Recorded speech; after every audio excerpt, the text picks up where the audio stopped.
#Trending would like to thank Meter for their support in bringing you this podcast. Meter delivers a complete networking stack, wired, wireless, and cellular in one integrated solution that's built for performance and scale. You can find them at meter.com/HTT. Amazon's new AI agent can code on its own for days at a time. China's new 14-nanometer AI chip challenges NVIDIA on performance and power. Why companies are quitting GitHub and competitor Codeberg keeps growing. Shopify suffers a second outage during this peak shopping week. And IBM's CEO says the math behind AI just doesn't work. Welcome to #Trending. I'm your host, Jim Love. Let's get into it. Amazon has used its reInvent conference to stake out its position in AI. But one of the big items, at least from my perspective, was the coding agent that they launched. Over the past week, Google and Anthropic both had major announcements on coding as well. But Amazon has a twist. Their agent can run for days at a time. It's designed to plan work, build code, check its own output, and keep going without a human steering at every step, but with a human still ultimately in control of the code. And in a crowded field of AI announcements, this one stood out because Amazon not only talked about building the code, but it also put in ways to code security in from the start, addressing a major challenge of AI-generated code. The agent uses what Amazon calls walkthroughs, structured planning methods that let it map out complex tasks in advance, track its progress, and revise its own steps. It also supports persistent execution, which means it can hold a long-running job open while it generates code, tests it, and fixes its errors.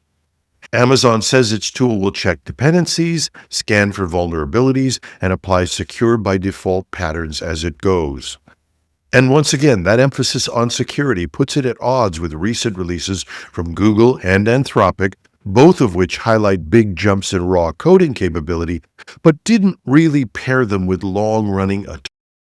Amazon says its tool checks dependencies, scans for vulnerabilities, and applies secure by default patterns as it goes, tackling head-on Google and Anthropic, both of which highlighted big jumps in raw coding capability, but didn't pair them with this type of long-running autonomy. If it works as advertised, this could be the first credible version of that autonomous agent developer we've been talking about for the past few years. It could tackle the slow, expensive, long-term work of maintaining old systems, migrating code, or refactoring large projects, the kind of work many companies struggle with because original developers have retired, the knowledge has gone with them, and fewer people are trained in legacy languages like COBOL. That shortage is becoming a real risk for banks, insurers, and governments that still rely on decades-old code. The real shift, however, is trust. Enterprises already run their most sensitive workloads on AWS, and if Amazon can prove that an agent can work for days without drifting off course and do it securely and cost-effectively, it may reclaim some of the mindshare that it's been losing to newer rivals. China is claiming a breakthrough that could shift the semiconductor market and influence the geopolitics around it. Researchers say they've built an AI accelerator using older 14-nanometer manufacturing processes, an older, easier to produce technology, but they've paired it with advanced 3D bonding that stacks memory directly on top of the processor. The result, they say, is nothing short of astonishing in terms of performance. These new chips clock in at about 120 teraflops of throughput, a teraflop being 1 trillion floating point calculations per second. They also claim power efficiency of roughly 2 teraflops per watt. On paper, that makes the chip equal to or even outperforming NVIDIA's workhorse A100 chip, and in terms of energy consumption, they're nudging their way towards NVIDIA's newer Hopper and Blackwell chips. For organizations focused on cost and availability, this could be significant. And if China can keep pushing this design closer to the performance of the latest GPUs while drawing on its hard-earned expertise in making AI run efficiently on older hardware, it could become an even more formidable competitor in the AI race. To really get a perspective on this, you have to know how semiconductor manufacturing works today. The world's most advanced AI chips use processes at 4 or even 3 nanometers made with extreme ultraviolet lithography machines that only one company in the world produces. China can't buy those tools under U.S. export restrictions, and only a handful of fabs, mainly TSMC in Taiwan and Samsung, can manufacture at that level. 14 nanometers, by contrast, is something China can produce domestically at scale. If they can squeeze near GPU performance out of it by redesigning the architecture, that could chip away, pun intended, at one of the biggest levers the U.S. has held over China's AI development.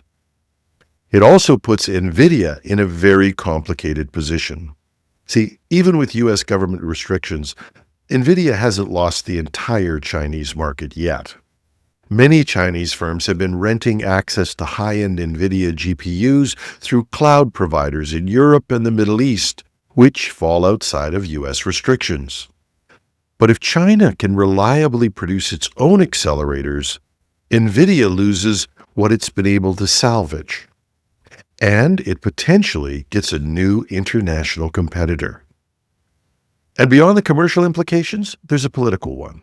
Some analysts have long argued that China avoids pushing too hard on Taiwan, partly because damaging TSMC would disrupt the world's access to advanced chips. But now that China's been cut off from a lot of those, and they have an increased self-sufficiency, nobody knows what this means.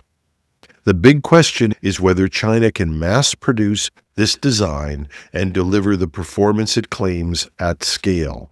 If it can, the global semiconductor landscape and the U.S. ability to control it will be disrupted. A quiet but influential revolt is underway in the open source world. The Zig programming language, a young but fast-growing systems language positioned as a simpler, safer alternative to C, is leaving GitHub after a decade and moving its entire codebase to Codeberg, a non-profit community-run alternative. The project's leadership said the decision came after a simple but serious bug in GitHub Actions caused Zig's builds to hang indefinitely and push CPUs to full load. And according to the Zig Software Foundation, that issue went unresolved for many months, and related problems have also yet to be fixed. And what bothered them was not just the bug, it was the pattern behind it.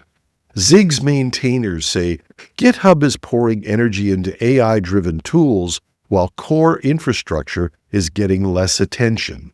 And when a system breaks on the GitHub side, developers have no manual override or escalation path. That left Zig stuck for weeks with broken builds and no clear way out except to leave. Developers have voiced similar concerns, with some projects already testing alternatives or preparing their own migrations. And that's where Codeberg comes in. The Berlin-based platform has grown sharply in the past few years and now hosts more than 300,000 repositories with over 200,000 users. It markets itself as a simple, transparent, and community-run hub, the opposite of GitHub's increasingly complex, heavy corporate direction. And with GitHub already facing criticism over security lapses and supply chain vulnerabilities, Codeberg is starting to look like a real alternative rather than just a niche refuge. The Zig move alone won't topple GitHub, but it signals a meaningful shift. If prominent open source projects keep walking away, the center of gravity in software hosting could become far more decentralized than it's been for the past decade. Shopify had a rough stretch this week. After an outage on Cyber Monday, the company was hit again on Wednesday with fresh reports from Down Detector showing checkout failures, slow stores, and login problems from merchants around the world. For a platform that powers millions of online shops, it's the worst possible time of year to go down. On Cyber Monday, Shopify said it found and fixed an authentication issue that brought systems down and that systems were recovering by mid-afternoon, although it warned that the help center wait times could be long.